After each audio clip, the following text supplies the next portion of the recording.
ডানে আর কেউ চলে বামে, নানান মতে কত দলাদলি, তবু সবার চোখে স্বপ্ন একটাই, সুন্দর জীবন গড়ব সবাই। কেউ বা ধর্মে বেধর্মে, কেউ এক সাগরে আজ তুলেছে ঢেউ, কেউ বা ধর্মে বেধর্মে, কেউ এক সাগরে আজ তুলেছে ঢেউ। সবার মনের মাঝে একটাই passport, college road, college road, college road. শিখলে কি আমি নায়িকা হয়ে যেতে পারবো? Obviously, why not? আমার একটা গার্লফ্রেন্ড আছে। আল্লাহ, আপনারও গার্লফ্রেন্ড আছে? ওই বাবা! যদি সুযোগ পাইতাম সালমান শাহের সাথে একটা সিনেমা করতাম, তাহলে তো বড় নায়িকা হয়ে যেতাম। এখন প্রশ্ন কর, কেন থাপ্পড় খেলি? প্রশ্ন কর, কেন থাপ্পড় দিলাম? জিজ্ঞেস করলে কি হইব আপা? তাতে কি মারা বন্ধ হইব? আপা, আপনি কি আমাকে ডাকছেন? রকেট, জি আপা। তোমার সঙ্গে টগরের আবার কি ঝামেলা হয়েছে? টগরের সাথে আমার ঝামেলা না বাবা, আমার তো কোনো ঝামেলা হয় নাই।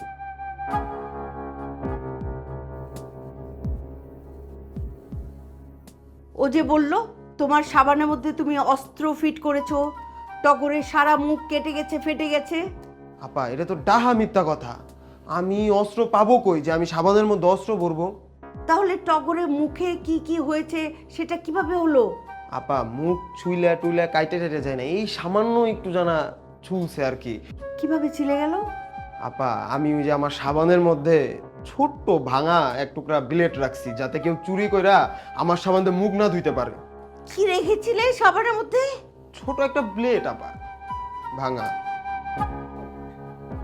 আল্লাহ, তুমি সাবানের মধ্যে ব্লেড গেঁথে রেখেছিলে যাতে কেউ ইউজ না করতে পারে? তুমি কি মানুষ নাকি দানব?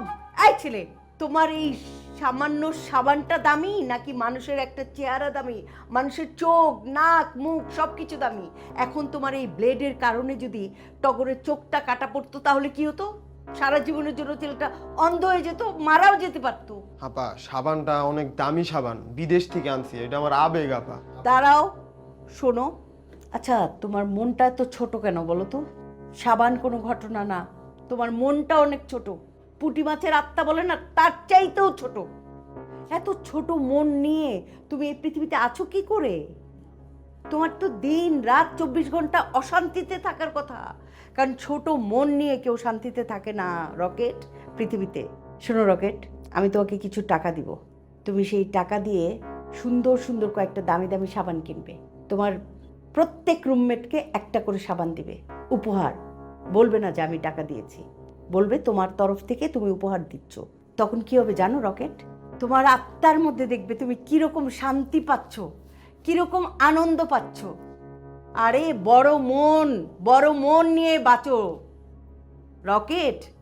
মনটাকে বড় করলে দেখবে তোমার ভিতরে অন্যরকম একটা আনন্দ হচ্ছে। তুমি অন্যরকম একটা ভালোবাসা নিয়ে পৃথিবীতে বসবাস করছো, অন্যরকম একটা শান্তি পাচ্ছ। আপা, আমি বুঝতে পারছি আমার অনেক বড় ভুল হয়েছে। আমি সামান্য একটা সাবানের জন্য আমার নিজের হোস্টেলের বড় ভাইয়ের সাথে এটা করা আমার একদমই উচিত হয় নাই। আমি আগামীকাল সবাইকে সাবান কিনে তারপরে আবার গিফট করব ইনশাল্লাহ। শুধু সাবানের বেলায় না রকেট, মনটাকে বড় করো। মনটাকে বড় না করলে ওই যে বলেছি না, জীবনে কখনোই আনন্দ পাবে না। জি আপা। যাও। আসসালামু আলাইকুম আপা। ওয়ালাইকুম আসসালাম। কান্ট ইমাজিন, সাবানের মধ্যে প্লেট ছিল, কত কি ঘটে যেতে পারতো। উফ, আমি নিজেই তো বেঁচে গেলাম। ফটিক, স্যার, স্যার, আজকে তুই পল্টনের সাথে দেখা করবি। আপনার সঙ্গে দেখা করতে এই তো। আগ বাড়ায় কথা বলাটা তো একেবারে অসুস্থ হয়েছে। জি জি স্যার, খুবই খারাপ অভ্যাস। ওর হাতে 50,000 টাকা দিবি, দিয়ে বলবি আজ রাইতেই কলেজের যে জোসনা ম্যাডাম আছে তার সাথে যেন একটু হ্যান্ডশেক করে। তবে পল্টন সেখানে উপস্থিত থাকবে না। যারা থাকবে তাদের সকলের মুখোশ পরা থাকবে। বুঝছি স্যার। স্যার, হ্যান্ডশেকটা কেমন হবে, লো নাকি হাই? লো লো ডোজ দিবি। আর বিষয়টা থাকবে খুবই সিক্রেট। সিক্রেট, বুঝছি স্যার।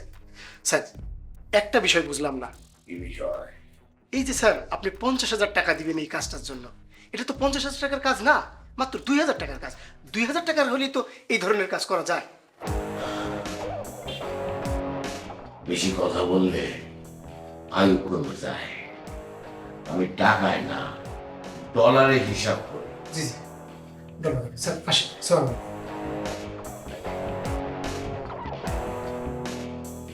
ব্যাকের টাইপের বলদ কাজ দেওয়া লাগবে। এই রিভা, তুই যে ভিডিও টিডিওগুলো করিস, তো কত ডলার আসে? এখনো তো এভাবে কোনো ডলার টলার আসে না, তবে মাঝে মাঝে 2-1 সেন্ট আসে, এসে আবার চলে যায়। তো তুই যখন ডলার তো দূরে থাক, টাকাই পাস না, তুই লাইভ করিস কেন? করি যাতে টাকাগুলো আসে, এই জন্যই তো। তুমি একটা কাজ করো, আমার থেকে টিউশন। আরে আফারা, এতগুলো কাপড় দিছেন, এতগুলো কাপড় কি আমি ধুইতে পারি? হ্যাঁ, আমার কি মানুষ মনে হয় না, কি এলিয়েন মনে হয়? কেন পাপি আপা, কি হয়েছে তোমার? তোর তো মানুষই মনে হয়, এলিয়েন তো মনে হয় না। মানুষ যদি মনে হয় তাহলে আপনি শনিবার 2টো কাপড় দিবেন, আর আপনি রবিবার 2টো কাপড় দিবেন ধুইতে, আর আপনি বৃহস্পতিবার 2টা কাপড় ধুইতে দিবেন। থাকলো কি মঙ্গল, বুধ আর শুক্র, এই 3 দিনে অন্য যারা আছে তাদেরকে 2টো করে কাপড় ধুইতে দেবেন। এর বেশি কাপড় আমি ধুইতে পারবো না। এর বেশি যদি কাপড় ধোয়া লাগে তাহলে আপনারা ওয়াশিং মেশিন এনে দেবেন। কি কথা কি ক্লিয়ার নাকি কোনো ভেজাল আছে? তাহলে পাপি আপা, তুমি কাপড় না কাচলে কে কাচবে? আপনাদেরটা আপনারা ধুইবেন। আচ্ছা পাপি আপা, তাহলে তোমাকে এখানে রাখা হয়েছে কিসের জন্য? ওই যে বললাম 2টো করে কাপড় ধুবো, এর বেশি আমি ধুইতে পারবো না। এর বেশি যদি ধুইতে হয় তাহলে অন্য কাজের মানুষ রাখেন, আমি আপনাদের কাজ করবো না। কথা কি ক্লিয়ার নাকি কোনো ভেজাল আছে? এখন তাহলে কি করতে হবে? তোমরা দুজন একটা কাজ করো, তোমরা দুজন মিলে আমার কিছু জামা কাপড় ধুয়ে দিও। আমি জীবনে কোনোদিন কাপড় ধুই নাই, যদি ধুইতে হয় আমি এক্সট্রা 2টা কিনে পরবো।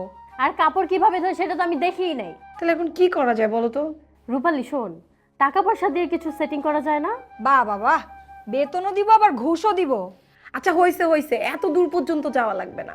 দেখি সিনিয়ররা তো আছেই, তারাও নিশ্চয়ই জামা কাপড় ধোয়াবে, তো তাদের সাথে কথা বলে দেখি কি হয়। তাদের দিয়ে সেটিং করাইতে হবে। চলো তাহলে। চলো। এখনই যাইতে হবে? আরে চল।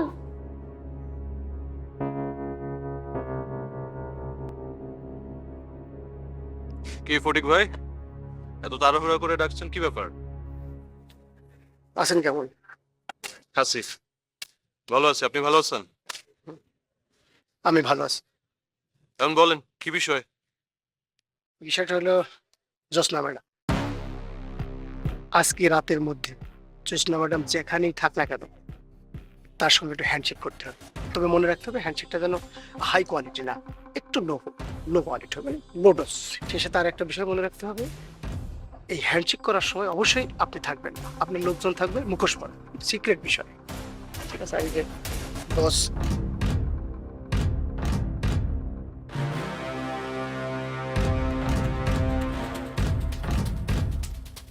আচ্ছা ঠিক আছে, স্যারকে বললেন কাজ হয়ে যাবে, চালান।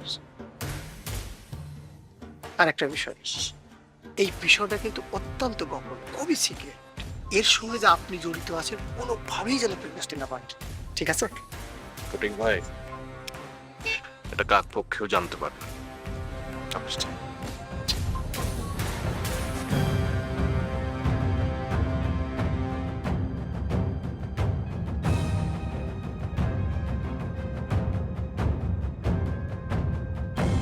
পাপি আপুকে আজকে কনভিন্স করে ফেলি, একটা সেটিং করতেই হবে।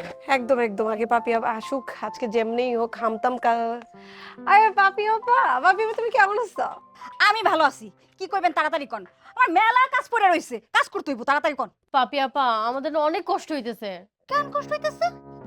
এই যে আপু কাপড় ধুইতে। এই তো লাইনে আইছেন, এবার বোঝেন আমি যে এত এত কাপড় চোপড় ধুই আমার কত কষ্ট হয়। পাপি আপু, আমরা আগেই লাইনে আসছিলাম। শুধু তো তুমিই বুঝো নাই। কি বুঝলাম না? আচ্ছা পাপি আপু, তোমার বেতন কত? এইটা তো কওয়া যাবে না, এটা পার্সোনাল। আরে পাপি আপু, আমরা তো তোমার আপন মানুষই, কও কও আমগরে কও তোমার বেতন কত? না না না, এটা কম আরে যাবে না। বলো, কিছু বলো। পাপি আপু, আমরা তিনজন মিলে ডিসাইড করছি তোমার সাথে একটা ডিল করব। কিসের ডিল? আরে পাপি আপু শুনো না, কিসের ডিল? তুমি শুনো আগে আমাদের কথা। এই যে তুমি এক্সট্রা আমাদের তিনজনের জামা কাপড়গুলো একটু ধুয়ে দিবা, ওইটার ডিলই তোমার সাথে করতে যাচ্ছি। তোমাকে কিন্তু 2000 টাকা দিব আমরা তিনজন মিলে। খুব ভালো ডিল আপা। না না না, এই পাপিয়ার চরিত্র ওরকম না। আমি ওইসব ঘুষ টুস খাই না। আচ্ছা আচ্ছা আচ্ছা, শোনো, 2500 দেই। কি বললো?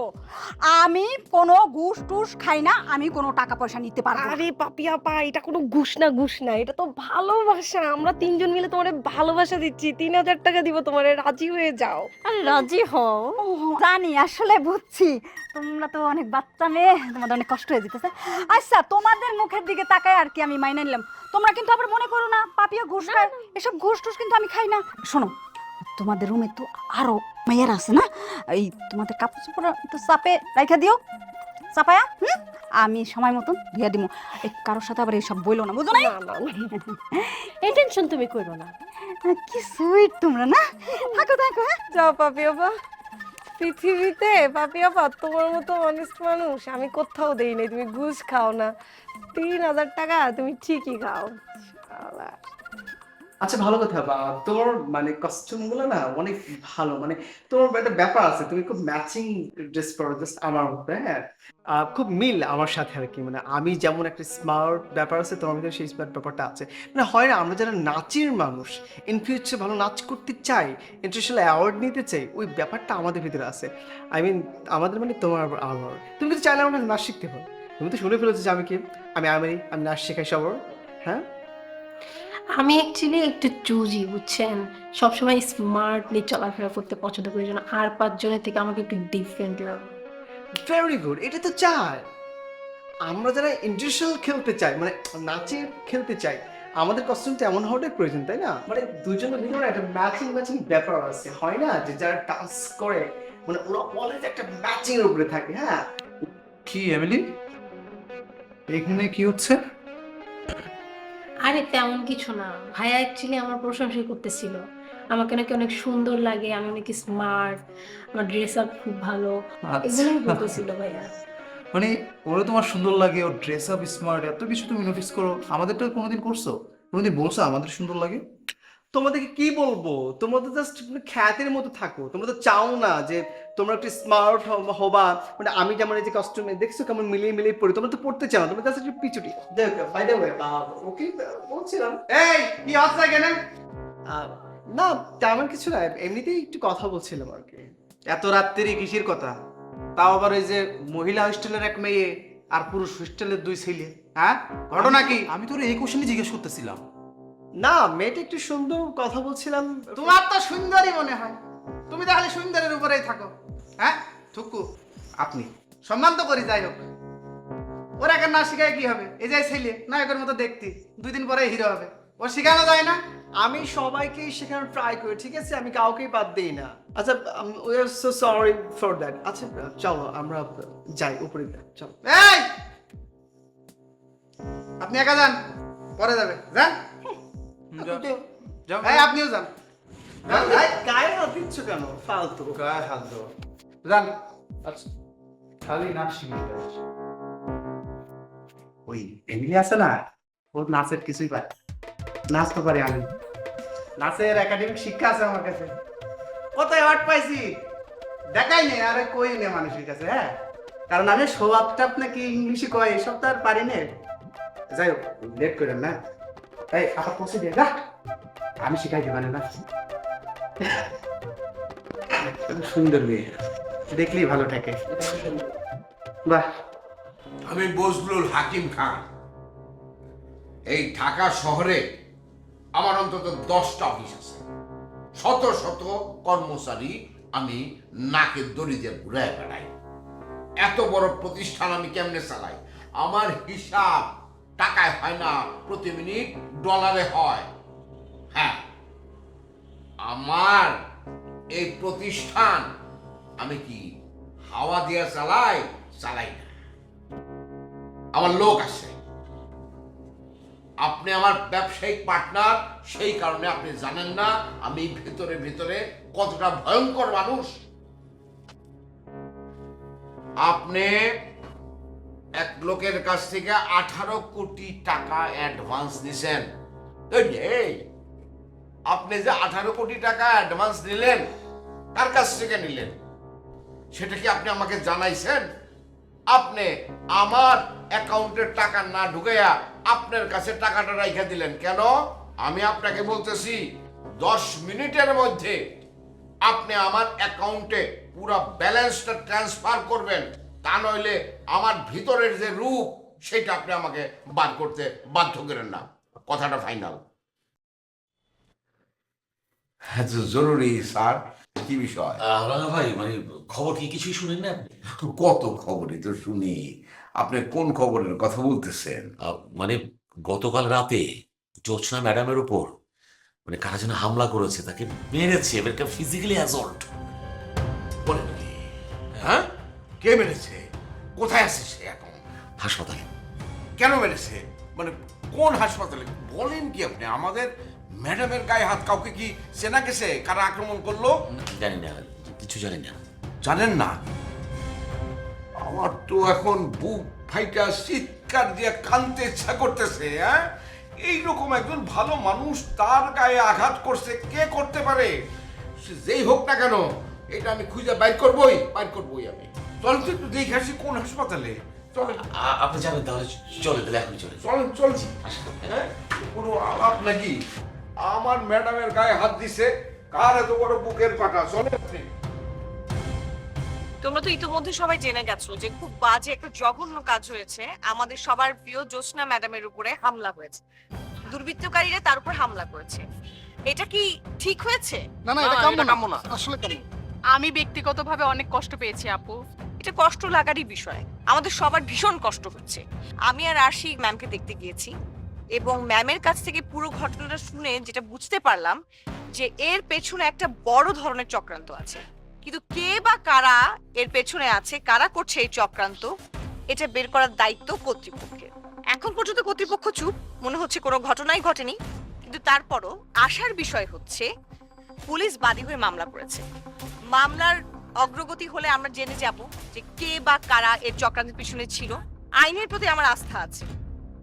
আমি বিশ্বাস করি যে সঠিক তদন্তের মাধ্যমে আইনের আওতায় আমরা সন্ত্রাসীদেরকে আনতে পারব। আর কোনো কারণে যদি এর ব্যতিক্রম হয় তাহলে আমরা সবাই রাজপথে নামব। তোমরা কি বলো সবাই? ইনশাআল্লাহ আমরা সবাই আপনার পাশে আছি আপু। আমরা সবাই নামবো আপু। কিন্তু আপু, আমার তো অনেক ভয় লাগতেছে। আরে তোমার ভয় লাগবে কেন? আমি তোমার পাশে আছি না? আমরা সবাই তোমাদের পাশে আছি। আমরা সবাই আছি রুমি, একদম আমরা সবাই আছি সাথে, কোনো কিছু ভয়ের কিছু নেই, ঠিক আছে? আমরা সবাই তোর সাথে আছি, তুই শুধু এগিয়ে যাই, তাহলেই হবে। আছি না? হ্যাঁ, সবাই আছি। আমরা ম্যামের উপর হামলার বিচার চাই। বিচার চাই, আমরাও এটার বিচার চাই। প্রিয় ভাই ও বোনেরা, আজকে আমি স্তম্ভিত, আমি দুঃখিত, আমি লজ্জিত। আমাদের ম্যাডাম হামলার শিকার হয়েছে, আমরা ঘরে বসে থাকবো না? এটা হতে পারে না, এটা আমরা হতে দিব না। আজকে আলোচনা আমাদের এখান পর্যন্ত ছিল। আলোচনা শেষ, তোমরা সবাই বাসা থাকো।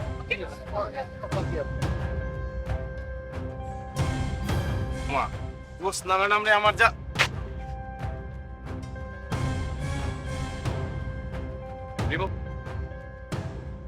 আমি যতবার তোমার সাথে মিলে কলেজের উন্নয়ন চাইছি, তুমি ততবারই আমাকে ডাস্টবিনে ফেলে দিতে চাইছো। কিন্তু কেন? আমি আপনাকে আগেও বলেছি, শাসক আর শোষিতরা কখনোই এক হতে পারে না। আর কি যেন ডাস্টবিনের কথা বলছিলেন? ও হ্যাঁ, ডাস্টবিনের জিনিস তো ডাস্টবিনেই মানাই, তাই না? মামা ভালোই হইলো, রিমু পল্টন রেবেল দিল না, এটা কিন্তু আমগুলো লেগে প্লাস পয়েন্ট। ওকে একটা কঠিন প্ল্যান মনে করছে বেচতে গেল। এইবার আমগো একটা সেই লেভেলের প্ল্যান করা নাই, এমন একটা প্ল্যান করতে হইব যাতে সব সাইজ হয়ে যায়। চল ভাই, এত বড় কথা ভাই, এক শুনে যাবো নাই। না থাক।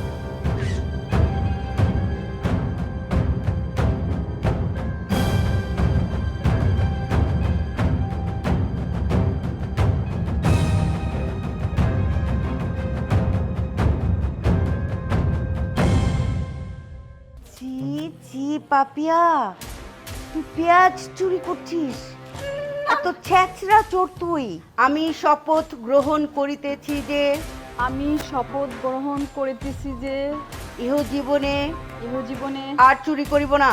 কার এত বড় সাহস যে আমাদের জ্যোৎস্না ম্যাডামের গায়ে হাত দিছে? এটা আমি কোনোভাবে বরদাস্ত করব না। স্যার কেমনে পারে এত সুন্দর অভিনয় করতে?